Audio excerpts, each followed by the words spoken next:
Came the moment I got your letter, ma'am. This hardly seems the time. Sergeant, my husband was quite well the day before he died. The death certificate says consumption of the lungs, ma'am. He had consumption, yes. He was going to die, yes. But his previous doctor gave him 6 months, a year. He was robbed of that last year. I understand your distress, ma'am, but in your letter you say quite definitely... I believe he was poisoned. Have any reason for saying that? Of course I have reason. He was vomiting, he had a fever, and he had convulsions. These are not the symptoms of consumption, Sergeant Cork. They are the symptoms of poisoning. Sergeant, I'm not a silly, distraught woman. Whatever you may think, I believe... Are you sure you're not allowing your imagination, your grief? No. Sergeant, all I'm asking for is a full inquiry. Am I not entitled to that? Why leave it till now? Why didn't you make a complaint sooner? If there'd been a post-mortem examination... All I could think of was that I'd lost Paul. I could turn my mind to nothing else. Then as the pain wore off, I began to wonder at the circumstances of his death. My doubts grew. I decided to write to you. You mentioned in your letter a Dr. Snedden. You suggest I interview him. He was the doctor who attended my husband at the last, Sergeant. He signed the death certificate.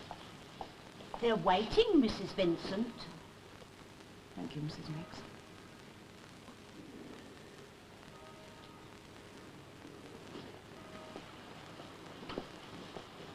Poor ducky. I mean, she's not an age, is she, not to be a widow?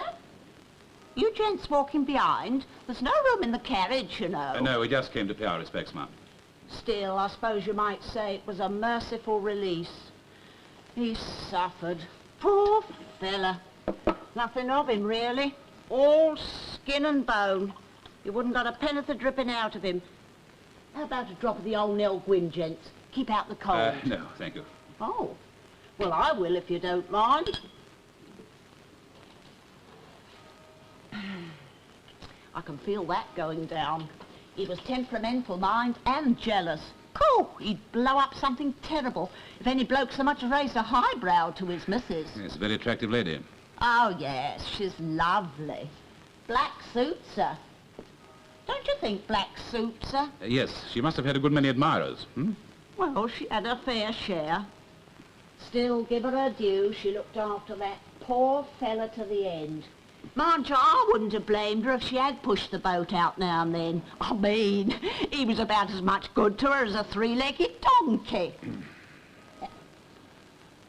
Still, one mustn't speak ill of the dead, must one? Poor fella, he's taken his last drive. How from now he'll be settled in the bone orchard. Well, I suppose I must be going. You'll excuse me, I'm sure. Of course. Oh, she likes a gin. Huh? From the landlady. Oh, yes. What do you think, then, eh? Of these? Yeah. Well, not exactly my handwriting, but I imagine some people like them. What's next? Well, I suppose I'd better go and see Dr. Snedden. You think there's something in what she says? Well, if there is, he's hardly like to admit it, is he? Admit what? Well, Dr. Snedden signed the death certificate, saying that Paul Vincent died of consumption.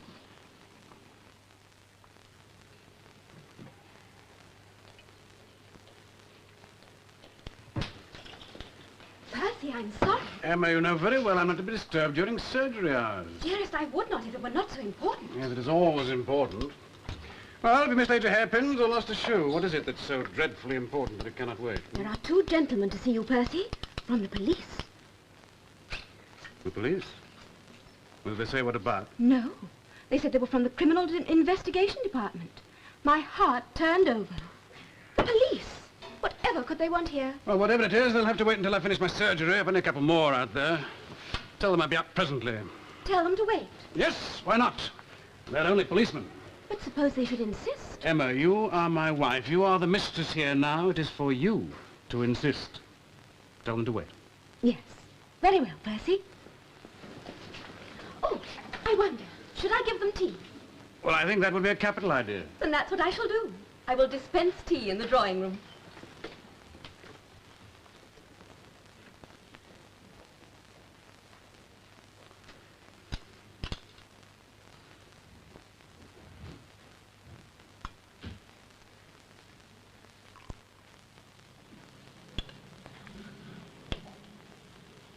Thank you.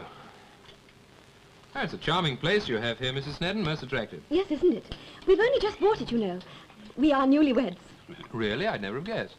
I'm not quite sure I understand what you mean by that, Mr. Marriott. Well, it's merely that you carry everything off with such aplomb, such sang-froid.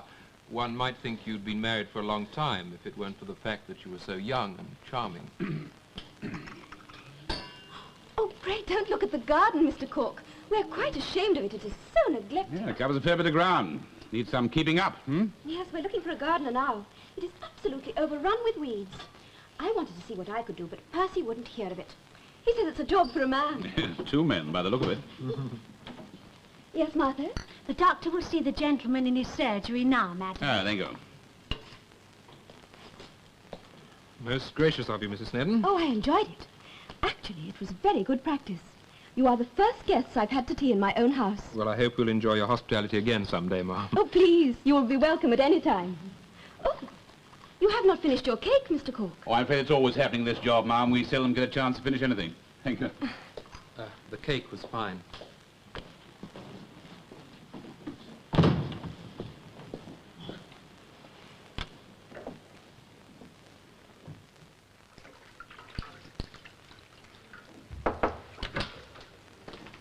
The two gentlemen, sir. Oh, come in, will you? Right. Excuse me. We'll sit down. Thank you. Right. You're from the police. Sergeant Cork, Detective Constable Merritt, Detective Department. I know you're a very busy man, sir. Yes, I am. So we won't take up much of your time. Please do. You had a patient, Paul Vincent. Yes, the painter. Died 3 days ago, poor fellow. You gave the cause of death as consumption of the lungs. And so it was? Any possibility there was any other cause of death, Doctor? Such as what? Well, poisoning? Oh, Lord. Has his wife been talking to him? Well, I'm afraid I can't disclose. Sergeant Cork, Paul Vincent had only been my patient for a matter of weeks. In my view, his previous physician had been over-optimistic about the length of time the poor fellow could expect to live. Now, the wife is nervous and upset. She's been nursing the man for years, apparently. The strain... You didn't think it necessary to arrange a post-mortem examination? I did not. The cause of death was quite plain. You had no doubts at all? None. How well do you know Mrs. Vincent? Only through my attendance on her husband. She struck me as a devoted wife, though a little, shall we say, highly strung. And the drugs you prescribed for his condition? Well, nothing out of the ordinary. Well, I can give you copies of the prescriptions. Thank you. Samples of the powders and medicines, too, if you wish. Just prescriptions, Doctor, that'll do. Yes, yeah. Thank you. Doc, did Paul Vincent ever speak to you about suicide? We know he went through a great deal of pain. It wouldn't have been at all surprising. He did not speak of it in my presence. You don't think he could have taken his own life? By poison? Yes. No, Sergeant. For the simple reason that he did not die of poisoning. He died of the disease for which he'd been a sufferer for years, as I stated on the death certificate.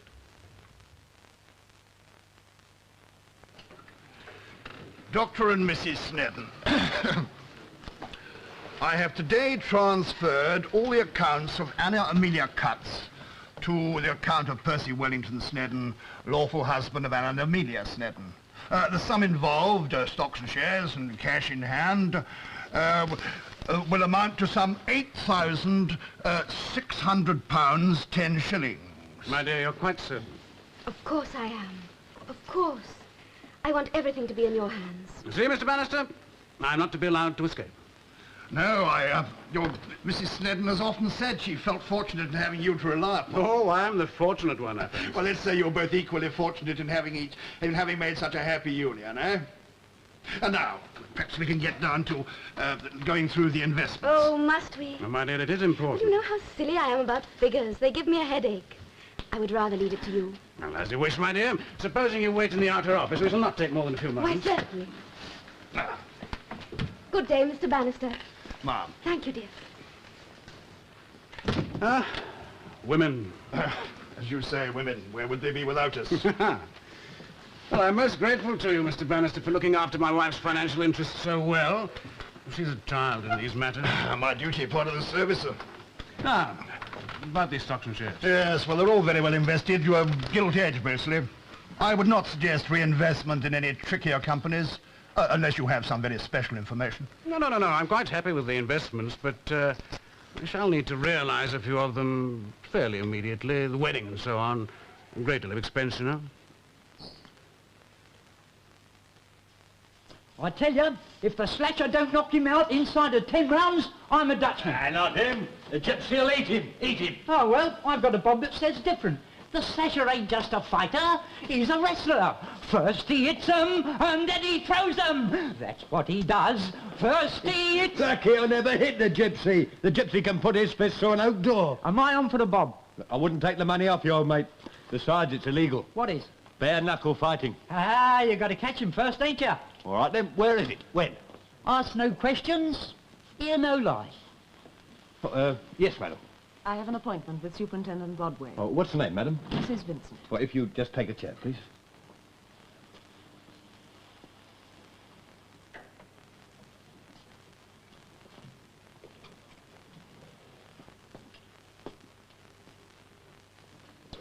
I was wondering if you had any idea where this bare-knuckle fight's supposed to be taking place. Idea, Hyde Park, probably. Are you sure? Oh, no, I'm not sure. Just a guess. Anyways, nothing to do with us. The local police can deal with that, surely. Oh, of course, yes. I just thought you might have heard a whisper by now. Oh, excuse me, sir. There's a lady to see you. Name of Mrs. Vincent. Oh, yes, indeed. You're in. I better go. No. You stay. She might compromise you.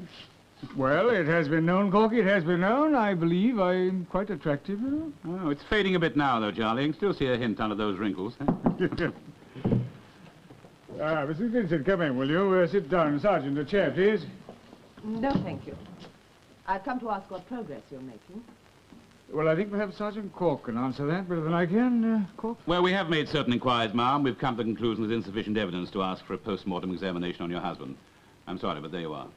I'm convinced my husband was murdered. Mrs. Vincent, you'll do yourself no good taking that attitude. I assure you there's You nothing... intend to let the matter rest there?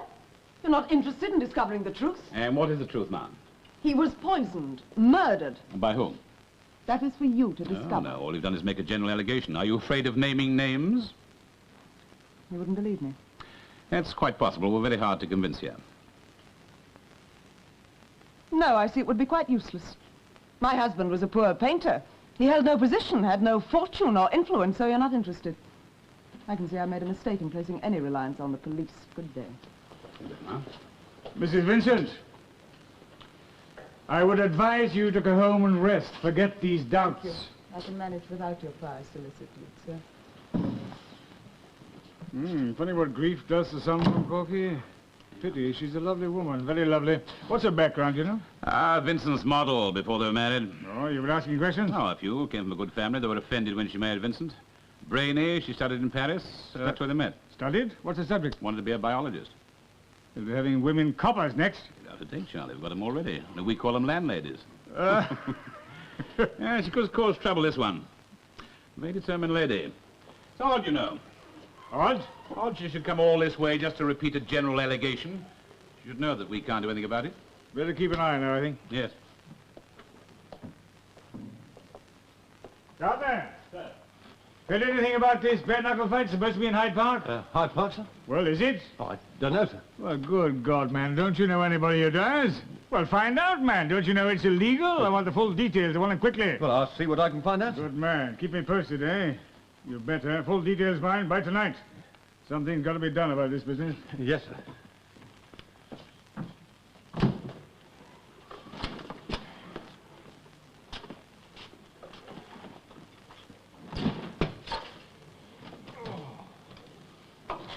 Well?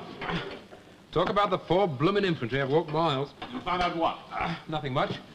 Dr. Snedden was from a rather poor home. His mother was a widow and she's dead. Poor home. He soon learned to live like the gentleman then. How'd he get through medical college? Kind uncle paid the fee. Kind uncle. Wish I had a few kind uncles in the background. What else? He owes a tailor £100. Keeping up his position as a bona fide gentleman is a thing to do, isn't it? Don't pay your tailor's bill. No, I don't. Well, not very often. All right. He wouldn't be able to gain very much by killing Vincent, would he? Not in the money line. Get your boots on again, lad. There's a job I want you to do. Well, I don't think they'll go on my feet. I want you to go and visit a young lady. I'm halfway there. Mrs. Snedden? No.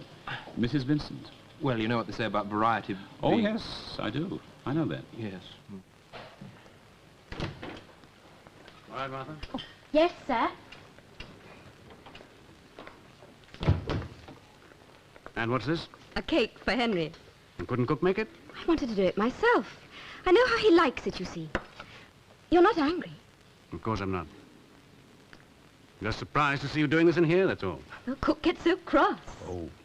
When we were children, Henry always used to say he could eat a whole cake, so I'm baking him one. I'm so looking forward to seeing him tomorrow. I do so want you two to be real friends. Well, my dear, it's no fault of mine that we're not. Oh, I know. But Henry is a nice person under all his talk. His head is full of poetry and ideals, but he has a kind, generous heart. Truly he has. Miss Martha, what is it? A visitor for you, Doctor. A lady. She won't give her name, sir. I'll give her name. Mrs. Vincent, what is the meaning of this? Dearest, who is this? Please, introduce us. Introduce me to your new wife, Doctor. Percy. Take your cake into the kitchen, my dear. Oh, no. She may as well hear this. I've been to the police, Doctor. I thought you ought to know. Martha, show this lady out. I told them my husband had been murdered, poisoned. Have they been to see you yet? Mrs. Vincent, you are overwrought. If you'll step into the surgery... Why? So that you can give me a powder. The same sort of powder you gave my husband. Do you want to kill me too, Dr. Snedden?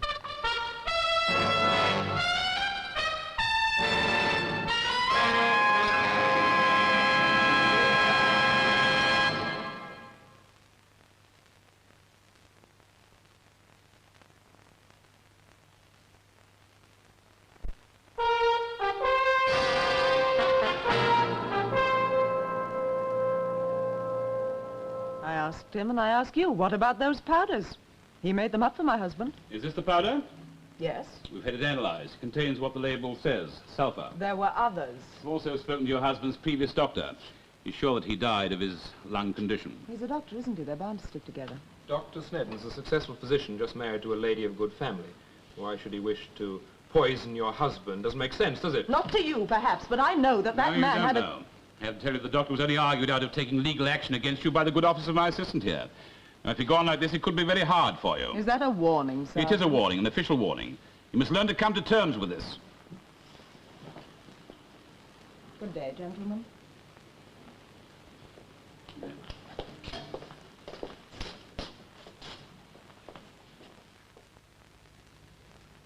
Lord Starrington? Damn it, Snedden, I've never seen a fellow with luck like yours, sir, never. Anybody else might pick up the odd decent hand, but you never seem to, sir. If I was you, I'd give this damn game up, sir. Still, I suppose you're lucky in love, eh? Giver takes one card. When I was your age, I can tell you I was. Snedden, you'd open. A tenner. Braden. Purdy. Pollard. I'll make it 2. No, I'll double that. And 100. A fellow after my own heart, young Snedden. 2 rich for me. Sorry, count me out. Chasing your losses, eh? Well, you're a thruster. There's no doubt about that, sir. Can't stand Gladstone. But one thing the bigoted old fellow said was true. There's nothing in cards unless the family plate is at stake, eh? That's what he said. Well, Starrington. Oh, give me time, can't you? Hope the family plate isn't at stake, eh, Snedden? Oh, hardly, Starrington. Well, young fella, got to call your bluff, you know. Can't let you get away with it scot-free, eh? I'll go double, sir. Well, Snedden. I'll double you again, sir. God damn it, sir, I tell you, you're one of the old school. I didn't think there were any of our sort left. You're a thruster, sir. Damn me if you're not. I'll call you, sir, for 1,000. I accept that, Starrington.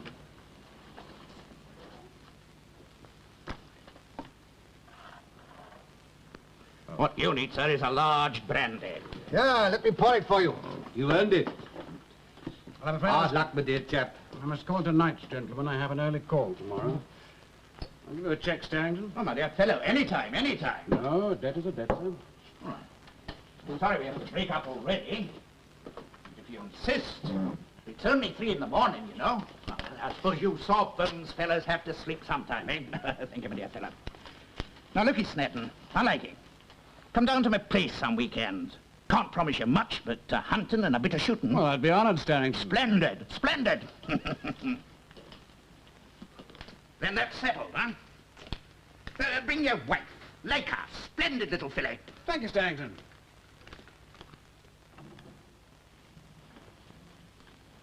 Good night to you. Good night, Snedden. Gentlemen. Good night, old chap. Good night, my dear chap. The right sort, young Snedden.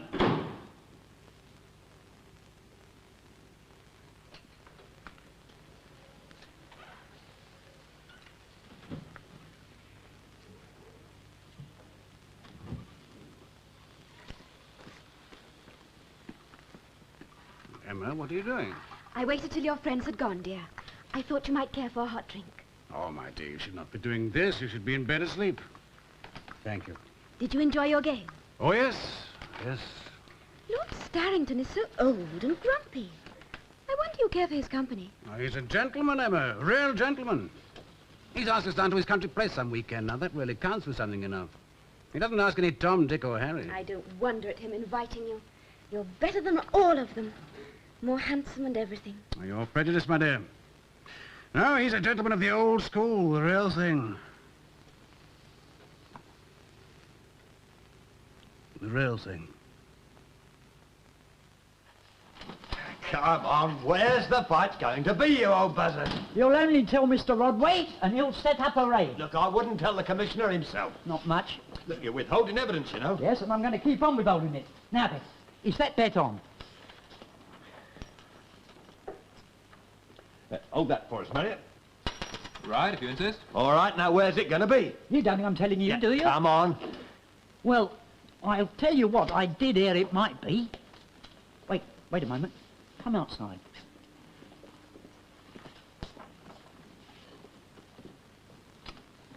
What are those two plotting? To blow up Scotland Yard. Oh, remember to help them light the fuse, will you? Well, got any news, lad? Any report? But apart from my blisters, you mean? Yeah, what about young lady? She's gone to Oxford. How do you know? I followed her to Paddington, checked with the booking clerk. Oxford. Now, who could she be going to see at Oxford? Corky, the big fight. Yes, sir? I hear on very good authority it's to be held at Blackheath at dawn tomorrow. Oh, are we raiding it, sir? Well, of course, it's against the law, isn't it? Got to stamp it out somehow. Brutal business. Yes. Blackheath, I heard. Angel of death is ever near. Why then does mortal man so shrink in fear? Man cannot run far enough, even to the world's end. So why not embrace the angel now, as one would greet a friend? Do you like it? Well, dear, you read it beautifully. But it is far too depressing for my taste. Why can't poetry be more cheerful? And what does the learned doctor think? I agree with Emma. It sounds as though the poet were contemplating suicide. Who is he, by the way? Henry Armstrong Josiah Cutts. Yes, indeed, I wrote it myself. After all, there is nothing wrong with the contemplation of death. Men of genius invariably seem to die young. They cannot endure the petty hypocrisies of the world. Wine, Herr Doctor? Oh, could we have tea, Henry? Tea? So, we move from the sublime to the commonplace. Well, it is 4 o'clock, dear. Very well, then. Tea it shall be. Buller! Buller! Yes, sir. He's coming, sir.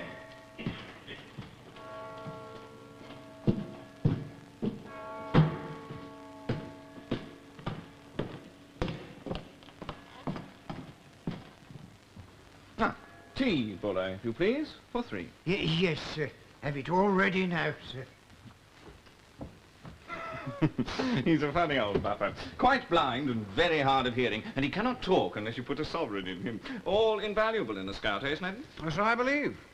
Lord Starrington was remarking on the curious nature of scouts just the other evening. Percy knows him well, you know. I am impressed. We have been invited to spend the weekend with him. Is that not so, dearest? Oh, indeed, yes. Though I doubt whether I shall take up the invitation. Oh, but you said... Well, I said that I might go to please him. But one can do too much of that sort of thing, don't you agree, Cutts? Oh, yes. This social climbing can become a bit of a bore, I should imagine. One has to be so careful not to reveal one's true background. If you mean by that... He has just teasing you again, dear. Shall I help Buller with tea? Well, don't expect him to thank you. But you'll find him just down the stairs. Excuse me.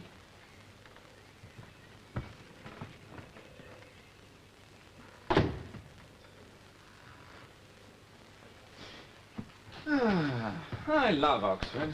Don't you, Percy? No. Yeah. Well, it has its compensations, you know. And when one is bored with it all, one can escape and take a gamble on the fillies. There are some quite decent race meetings within a few miles. I imagine that would interest you. Why should it? I hear you like a flutter. Or is it cards? Heard you like a hand of cards. I was surprised. From whom did you hear that? 1,000 guineas on the turn of a card, my dear fellow. Don't expect to keep that dark. Your intimate friend, the Lord Starrington, has a nephew here. He came to me quite breathless with news of your exploit. You must have mistaken the name. No, I do not think so. He was quite certain on the point. Even supposing it were true, what concern is that of yours? My sister is your wife, sir. I am concerned for her. You've been against our match from the start. Why? To be candid, I don't much care for penniless suitors. I care a great deal less for them when they squander my sister's money. Ah. Tea. Shall I pour for you? No, you're doing Buller out of a job. That's all right, sir. Thank you, Buller. Oh, it is nice, the three of us here together. I've so wished for you to be friends. There is so little real friendship in the world.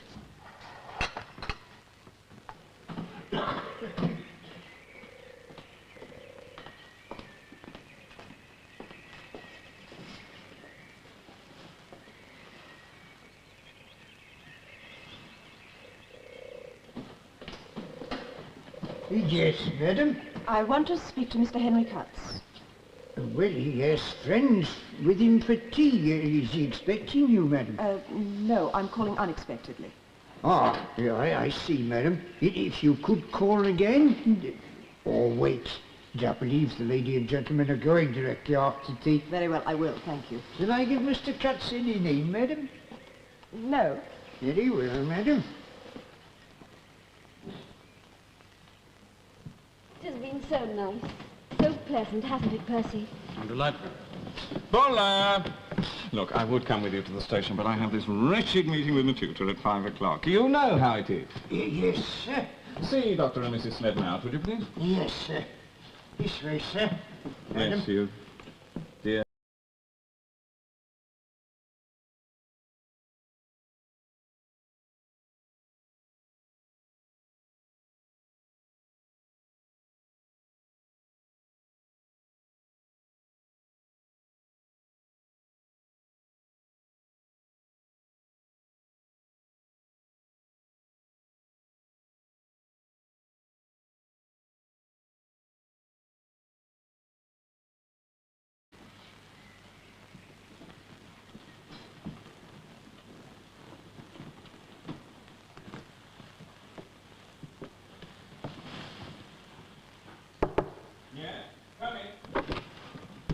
Mr. Cutts? Yes. My name is Vincent. Mrs. Vincent. Oh, how can I... You are the brother-in-law of Dr. Percy Snedden, are you not? I am. What I have to say concerns him and your sister. I have no wish to discuss private family matters with a stranger, no matter how charming. I think you should. And I can assure you I'm not a complete stranger to either of them. Then you shall not long remain a stranger to me, Mrs. Vincent. Pray, take a seat. Thank you. Now, what is this all about? Come, dear lady. Oh, you look very pale. Let me give you a cup of tea. It is freshly brewed. Well, almost. In fact, I'll have one too. Let me.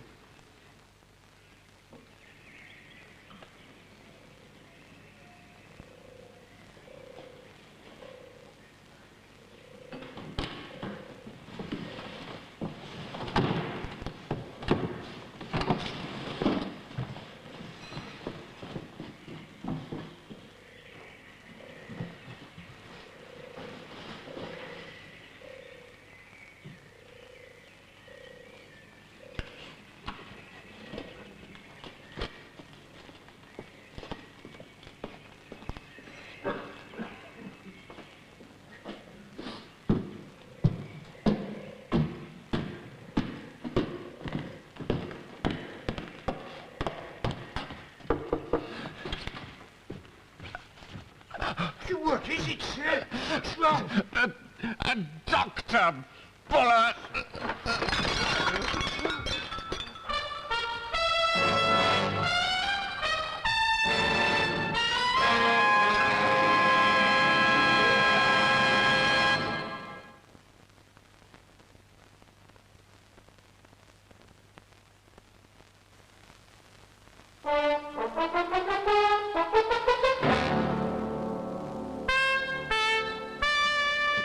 Aconite poisoning. They gave them the medic at the hospital. There was no use.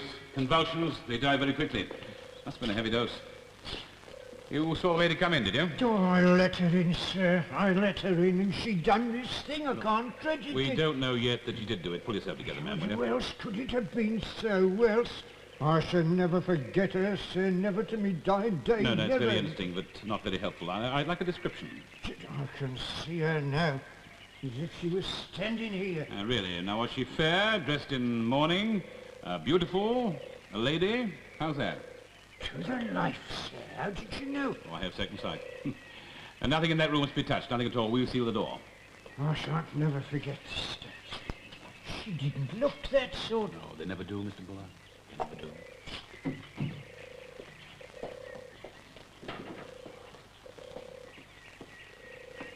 Oh, I still can't credit it, Mr. Edges. A woman, was it? A woman. Well, you can never tell. No, never can tell. A woman. We've no proof that she did it. I mean, Snedden was there, also his wife. You know my view? Mrs. Vincent found out that Snedden was going to Oxford. She went there determined to kill him. Somehow it misfired. She killed the brother-in-law instead. Yeah. Yes? Do you want Mrs. Vincent to come in now, sir? Yes, I suppose so. I'll leave you to it. I'll call the other ground. Right. Morning, Vincent. Vincent? You stay a minute, will you? Now, Mrs. Vincent, would you like to tell us why you were in the rooms of Mr. Henry Cutts at Oxford? I went to see him to warn him. What about? Dr. Snedden. What about Dr. Snedden? I told you. I told you the first day I was in here. Do I have to repeat it all over again? I told you my husband's death. Never was mind not- that, please. What happened when you saw Mr. Cutts? He was very polite and quite interested. He gave me some tea. Then as we were talking, he quite suddenly doubled up in pain. I couldn't understand it. He looked dreadful. I gave him some water, but it did no good. He collapsed. He was in agony. I was frightened. I knew how it would look if I stayed there, so I ran. That was foolish of me. I realize that now. You saw that he was ill, possibly close to death. Well, yes. And yet you left him. Yes, I was afraid. Of what, Mrs. Vincent? That you would think that I don't know. Why don't you tell me the whole truth? It's going to be a lot easier for you in the end. You've been going about talking a very great deal about poison and revenge. Then this man, the brother-in-law of the man you hate, suddenly dies by poison, and you were there when he died. I didn't do it, I swear it. Keep up the liniment, Mr. Thomas. Keep the shoulder covered with the red flannel and no drafts. Keep indoors, keep your bedroom window closed. Yes, Martha, what is it? Doctor, it's the police again. Sergeant Cork. Oh? Where is he? With Madam, Doctor. Right. No more patients, Martha. None at all? None at all. Yes, Doctor. But how can it have happened? Why should anyone want to harm my brother? Did your brother ever discuss suicide, Ma'am? Never. I mean, not seriously. Then he did mention it. Well, he was very wild and romantic, and he wrote some rather odd poetry, and he talked a lot about death. About death? Yes. There was nothing in it. Oh, in what terms, ma'am? How did he talk? He said it is better to greet death than to wait for it. He was just a student. His head was full of silly notions. That was all wild talk. Wild or not, he said it, my dear, not an hour before we left him. Is this correct, ma'am? Well... Tell the sergeant the truth, Emma. Yes. I see. I wonder if you could help me, Doctor. Sergeant, do you want to speak to my wife any more? As you can see, she's very distressed. No, I think not. Martha, take your mistress to her room. Yes, Doctor. Come along, Madam. Now, sir, I've already told you all I know. I'm a busy man. We're all busy men, sir. I'm investigating the rather strange death of your brother-in-law. I thought you might be able to spare me a few moments of your time to assist me. Yes, of course. Why did you go to Oxford, sir? Well, to see Henry. It was a sort of family visit. Did you tell anyone you were going? Well, it was not a state secret. The servants knew. I had a doctor standing in for me here. He knew. Did you tell anyone outside that particular circle? Not that I recall. You know that Mrs. Vincent paid a call on Mr. Cutts after you'd gone? Mrs. Vincent? Seems to be pursuing you, Doctor. Why? Well, I don't know. Unless those absurd accusations about her husband's death. No other reason? Well, none that I can imagine. What are your relations with Mrs. Vincent, sir? That of doctor and patient. I resent the offensive implications. I'm sorry, but I must ask offensive questions sometimes. It's part of my job, so you must bear with me. You make it difficult. You've obviously heard of Monk's Hood. Yes, it is a plant, a source of aconite. Both Mr. Vincent and Mr. Cutts displayed certain symptoms before death. Symptoms which suggested they'd been poisoned by Monk's Hood or aconite. Mr. Vincent died of consumption. I know nothing of the death of Mr. Cutts. Sergeant, this interrogation... You do see what I'm getting at, don't you, sir? Two men die and you have a connection with them both. You're with them both just before they die. This is preposterous. I suppose Mari has been filling her head with these suspicions. I suppose you've considered the possibility that she may be accusing me in order to divert suspicion from herself. Oh, yes, sir. We haven't overlooked that aspect of the case, I assure you. You trained in biology. How would you prepare monk's hood if you wished to poison someone? I don't know.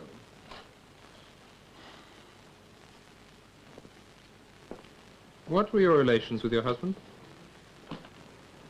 Oh, isn't it true that you used to argue and shout at one another a good deal? He was an artist. He was temperamental. Oh. What did you argue about? I can't remember everything and anything. The least little thing could set him off. Was he a jealous man? He loved me. And you loved him? Yes. He had been ill for a long time. Yes. That must have made your life rather difficult. Yes. Were you never tempted to turn elsewhere? I don't understand. There was another man, Mrs. Vincent. Isn't that why you quarrelled? Your husband was jealous of your other interests. Isn't that the real truth? Sergeant, you know very well I've no authority to discuss my client's financial affairs. Were I to do so, I might be in serious trouble. No, I'm sorry, but I cannot disclose the information you require. Mr. Vincent, I can take these details into court if I have to, but that'll take time, and I haven't got time. I understand you're a great friend of Mrs. Snedden's family. I was, yes. In the course of advising them, I became a confidant. I knew her mother as a friend. And if I tell you I need this information to protect Mrs. Snedden's interests, then would you be willing to help me? It would make no difference. I cannot show you any books of this bank. There you go. But I shall be in my outer office for 5 minutes. Thank you. Nothing to thank me for. I wouldn't dream of showing a client's account to anybody. Well, the idea is professionally insulting.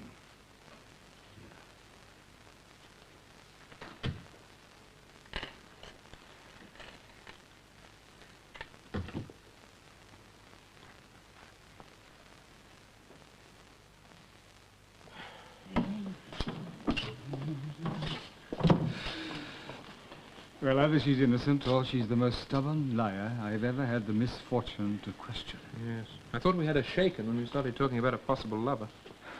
Surprising if she didn't have a man up her sleeve. Damn beautiful woman. Yes, but hard. I don't know whether to call it a day or not. Oh, I'm all in. I was up at 6 this morning. For what? What? For the fight, you know? I've no idea. Wasn't a soul in sight when I got there. Blackheath was deserted. Fight must have been called off. Really? And about time. We've been wearing ourselves out trying to get the truth out of this woman while you've been Solving the case.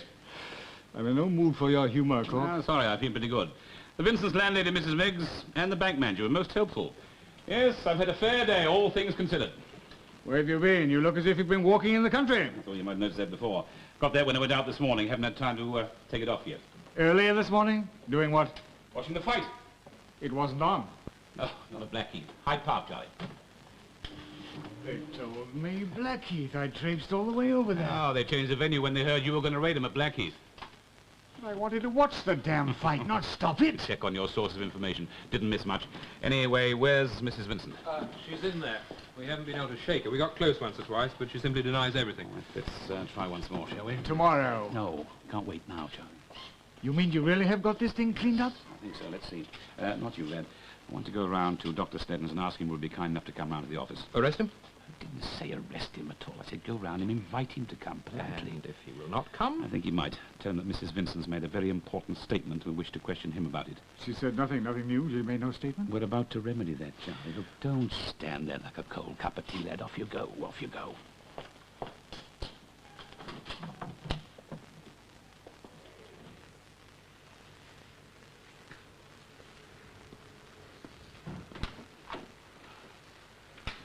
I'm ready.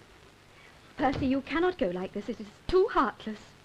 I have poor Henry to think of, the arrangements to make, the inquest. I shall be back in 2 days. Emma, I've already told you I have to see Dr. Werner in Vienna. It cannot wait. This is the opportunity of a lifetime. If Dr. Werner offers me a position in his hospital, well, in no time at all, I could be world famous. Don't you want to be married to a world famous physician?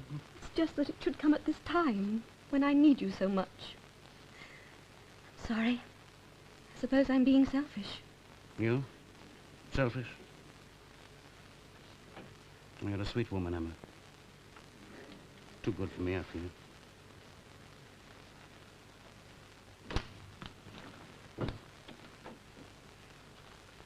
Thank you. I'm sorry to intrude, sir. What the devil do you want? You've no right bursting in here. I came in the regular way, sir. I was admitted by the maid. My husband is pressed for time. He has to go away suddenly. An appointment in Vienna. Perhaps I can help you? I'm sorry, ma'am. It's your husband we require. Compliments of Sergeant Cork, sir. He'd be pleased if you'd come down the yard. He's opened up a new line of inquiry. And why should that concern me, may I ask? I don't know myself. You heard what my wife said. I've got a boat train to catch. I'm late now. Yes, this visit to Vienna seems to have come up quite suddenly, doesn't it? My husband has been discussing this trip for months. He has the chance of an important appointment. Well, you can telegraph a message from the yard. I don't think... It seems that Mrs. Vincent has just made a statement of some interest. Oh, very well, I will come with you. Thank you. But your train? That can wait. What's going on? I must know. Why do they want you to go to Scotland Yard? Some inquiries, ma'am. Concerning my brother's death? I imagine so, yes. Then I shall come also. No, I forbid that. Emma, please, you've done enough. You are tired. I am sorry to disobey you, dearest, but I shall come with you. My place is beside you always. Emma, it would be better if you did not come, ma'am. Sergeant Cork merely asked I am to not see obliged to listen to you or to Sergeant Cork. I will come with you, Percy.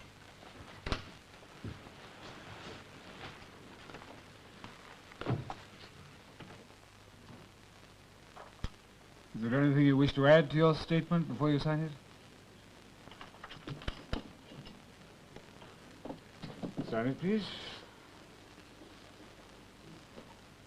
No, sign it immediately below the last words of the statement, please.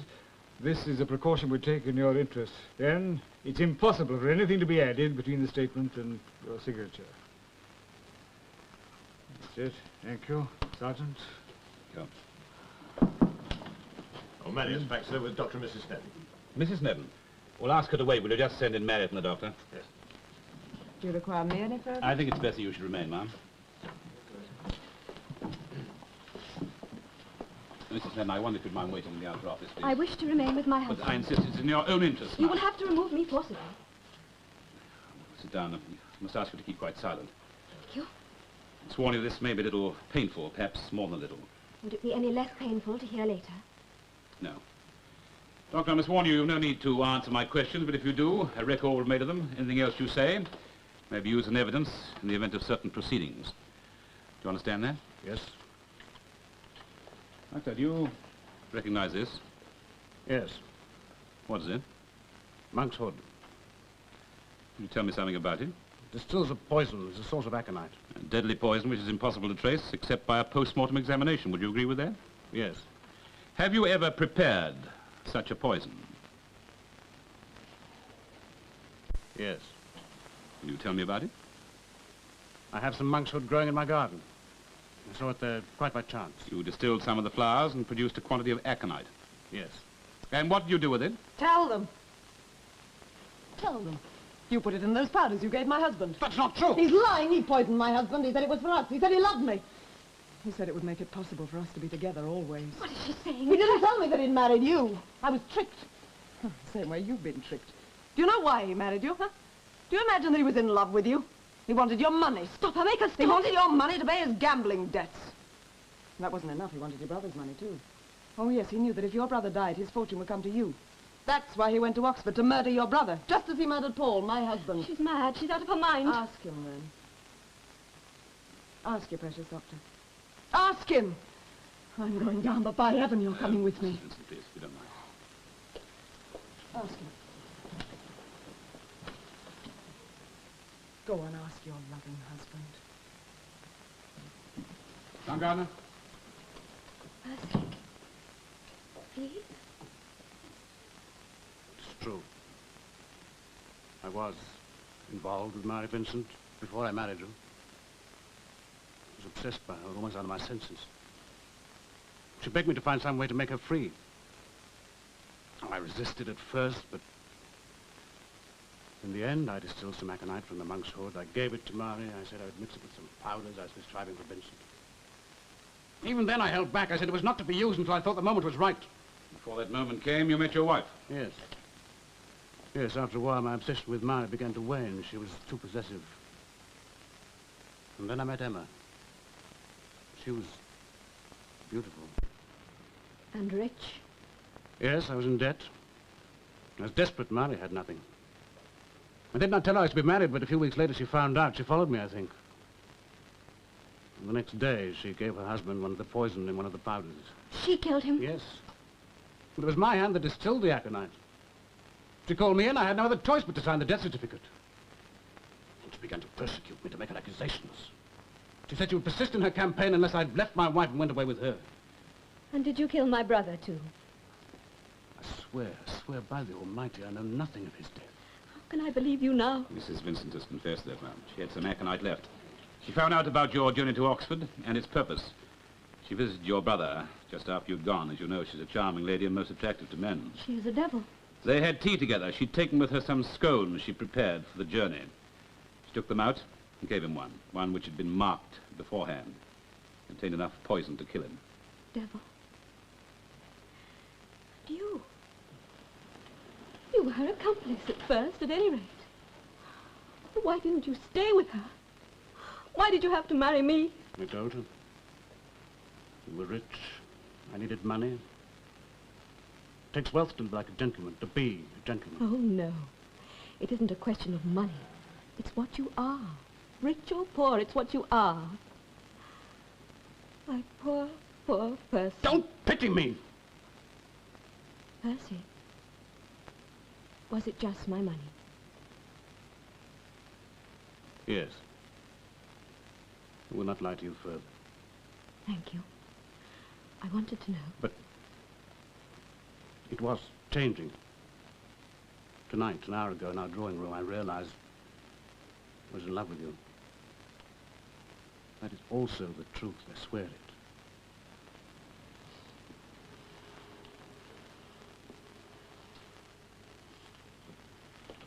How did you? Oh, combination things.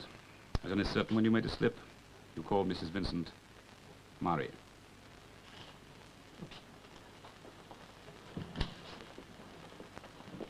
Would you like me to get you a hansom, ma'am, or would you prefer to stay with friends? I think that might be better. Friends? Yes, I suppose there is someone. Mrs. Bannister. Mrs. Snibden, I'm sorry you had to hear it like this. Seems only yesterday that I was a child, a schoolgirl. Now I feel quite grown up, quite old.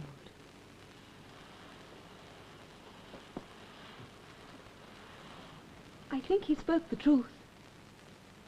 I think he was beginning to love me.